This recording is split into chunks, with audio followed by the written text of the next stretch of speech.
এবং ক্লিন বল, বল পায়ে লেগে ব্যাটের এবং পায়ের ভিতরে যে গ্যাপটি ছিল সেই গ্যাপটি বল ঢুকে পায়ে লেগে চলে গেল স্টাম্পে।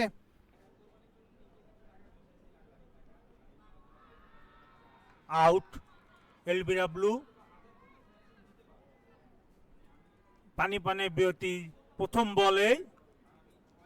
তো বল স্টাম্পে বল করেন কিনা, না এজ নিয়েছেন, ড্রাইভ করেছেন, বল চলে গেল স্লিপ অঞ্চলে এবং দিনের প্রথম উইকেট আদনান হোসেন।